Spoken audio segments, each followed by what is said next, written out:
Coffee কে বানিয়েছে? আমি। আমি যা তার হাতে বানানো কফি খাই না। তাহলে ফলাই দিচ্ছি। না থাক দাও। কেমন হয়েছে কফিটা? খুব ভালো হয়েছে।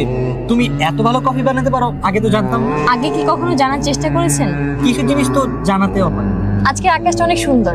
হ্যাঁ একদম তোমার মতো। আপনি কি আকাশ দেখেন? আমার আকাশে কি আছে বলতে পারেন? ঝড় বৃষ্টি হওয়ার আশঙ্কা রয়েছে। যে আকাশে রংধনু উঠে পাখিরা আপন মনে উড়ে উড়ে খেলা করে, সেই আকাশ আমার পছন্দ। কি ব্যাপার তোমরা এখানে? আর আমি তোমাদেরকে খুঁজে খুঁজে হয়রান, বাসায় গিয়ে পেলাম না, তাই ছাদে চলে এসেছি। ভাইয়া তুমি গান গাইতে পারো? আপনি আমাদেরকে একটা গান শোনাবেন? আমি তো কখনো গান গাই না, ওইভাবে আমি পারিও না। আর না ভাই, আরে, প্লিজ প্লিজ একটা গান গেয়ে শোনাও ট্রাই please। করো, ট্রাই গিটারও বাজাবো? হ্যাঁ। আল্লাহ, এটা তোমার লাইফের ফার্স্ট টাইম। আর কিছু হবে না গান। আচ্ছা কি গান গাবো? যে কোনো একটা গান। হ্যাঁ, আপনার পছন্দ? আচ্ছা আজকে ওয়েদারটা যেহেতু অনেক সুন্দর, তাহলে আমরা ভালো আছি ভালো থেকে গানটা গাই। হ্যাঁ, এটা শোনাও। ওকে ওকে হ্যাঁ। Okay ready? তো আমার সাথে তুমি একটু গাইও। ওকে। ওকে 3 2 1